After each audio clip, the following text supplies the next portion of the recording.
Hello, everyone, and welcome back to Time Teller Diaries. If you spend any time in the world of mechanical watches, you'll know that Seiko occupies a legendary place in horology. For decades, the Seiko SKX has defined what an affordable automatic dive watch should be. It really is a benchmark. It has come to be known as reliable, rugged, and has become the gateway into mechanical watches for millions of enthusiasts. So today we are looking a close look at one of my personal favorites from my collection. This is a Seiko 5 Sports SRPD67K1. Unlike the traditional black or blue models, this version features a gorgeous champagne or antique ivory dial that gives the watch an almost vintage personality. Now, this combined with the black bezel and the sporty case creates one of the most versatile designs in the current Seiko lineup. Now, this particular version is a Japanese movement version, not made in Japan. More than likely from the serial number and looking up records online, I'm thinking this version has been manufactured in Malaysia or Singapore, one of the two, and we'll discuss about that in detail later on. But let's begin with the numbers. The SRPD67K1 features a 42.5 stainless steel case. Now, don't let the diameter fool you. Thanks to Seiko's excellent case design and a compact 46 lug to lug measurement, the watch wears a lot smaller than the specification would suggest. And some of the other specs are a 13.4 thickness, a 22 lug width. It does come with the hardlex crystal, not a sapphire crystal.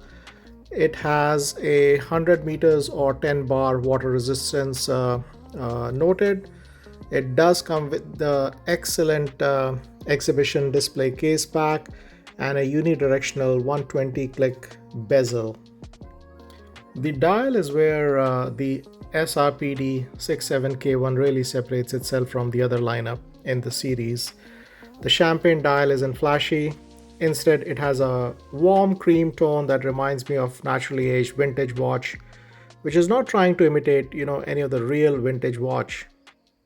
And depending on the lighting, the dial shifts from an ivory to champagne gold, giving it a very visually uh, appealing depth overall.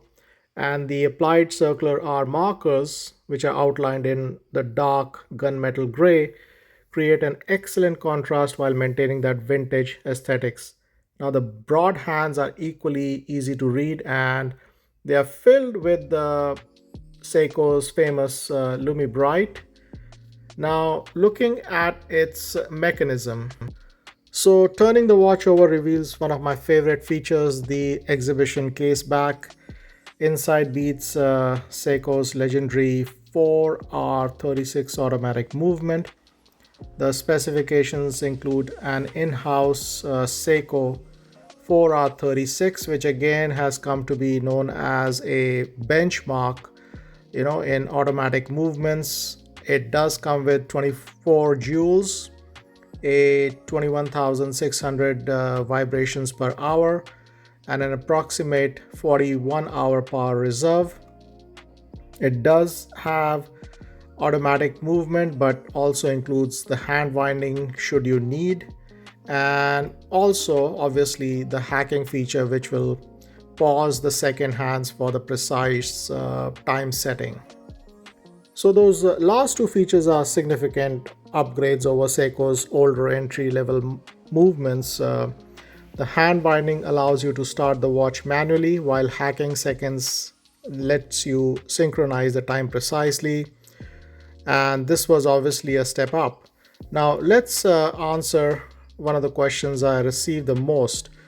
Where is the watch actually made? Like I'd mentioned, if you look closely at the dial, you'll notice that it states Movement Japan.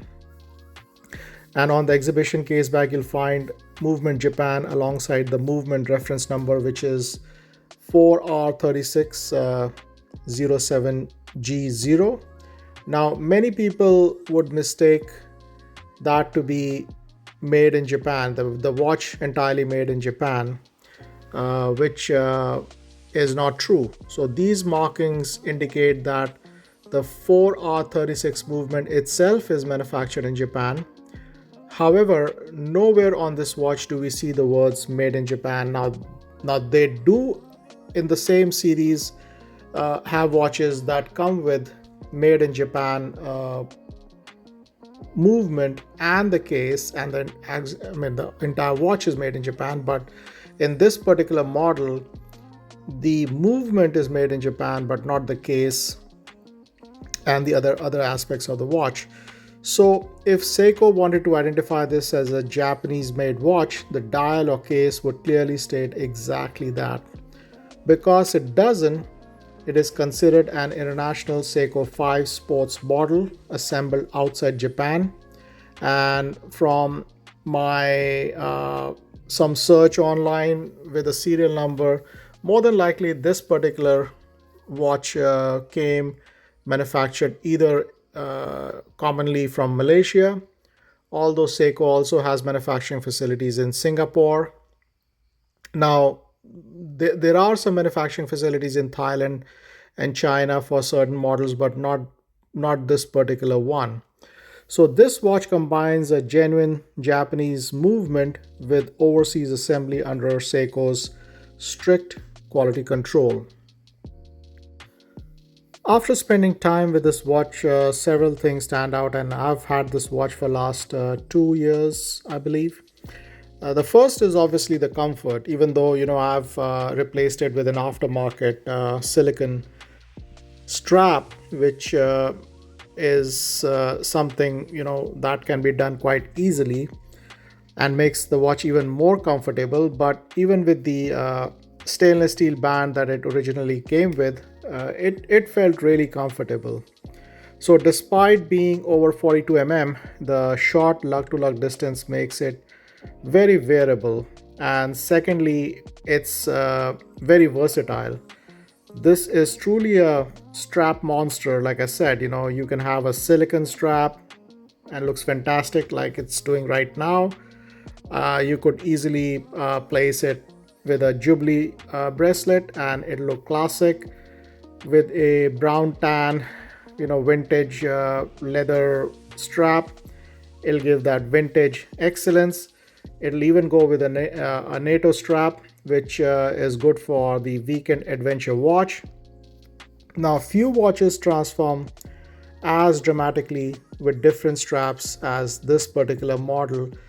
And obviously, uh, my first impression when I was going through the list was whether I should pick it or not. But it seemed a little unique in its appearance because of that vintage look on the dial, and that's the reason why I made a decision to purchase it. So obviously the reliability, the 4R36 has earned an outstanding reputation for many years.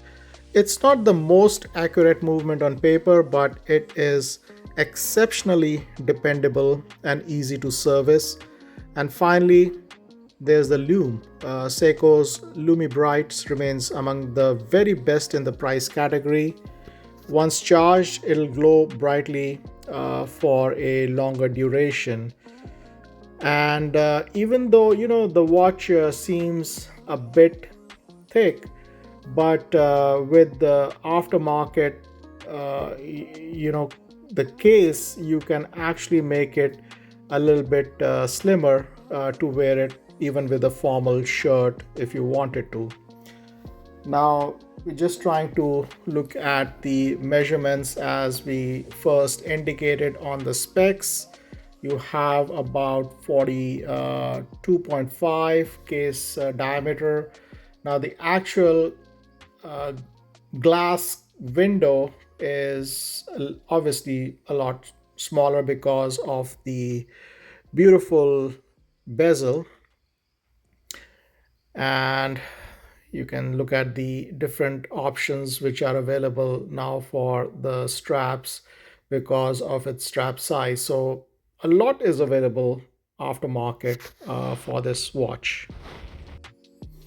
Getting to some of the cons on this watch. So as we know, no watch is perfect. The biggest compromise compared to the other SKX is the reduction from the 200 meters to 100 meters of water resistance and the removal of screw down crown.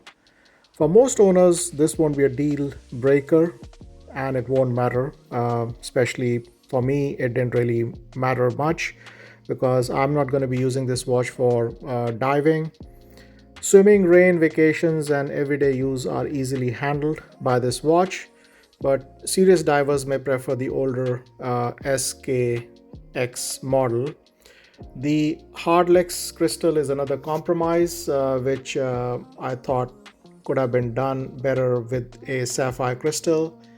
Now, for the weight, it's around 113 grams, which obviously is a lot lighter because of the silicon band that I have on the watch. Otherwise, it would have measured around right around the standard 150 155 grams. Now, while it is extremely impact resistant, the sapphire crystal offers superior scratch resistance. So maybe Hardlex crystal was a compromise that could have been overlooked, in my view, in my humble opinion. Finally, the 4R36 movement isn't a chronometer. Factory specifications allow a fairly wide accuracy range, although many examples perform much better in the daily wear, so I'm not really bothered about it. So, final thoughts: the Seiko SRPD67K1 isn't trying to replace the SKX, instead, it embraces a different mission. It's a stylish everyday sports watch with vintage character, modern mechanical reliability, and often personality to stand out from countless black dial divers that we have in the market. The champagne dial is what truly makes this watch special. It offers warmth, uniqueness, and versatility that few watches at this price can match.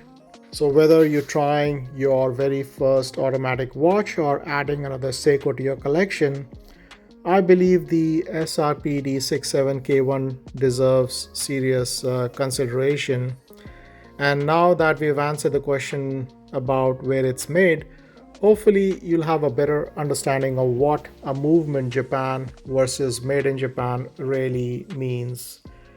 Now, if you have enjoyed this review, please give this video a thumbs up, subscribe to Time Teller Diaries, and let me know in the comments, would you choose this champagne dial over classic black or the blue Seiko 5 Sports?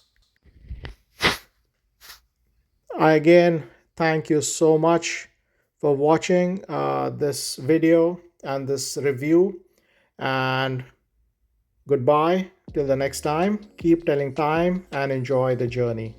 Thank you so much.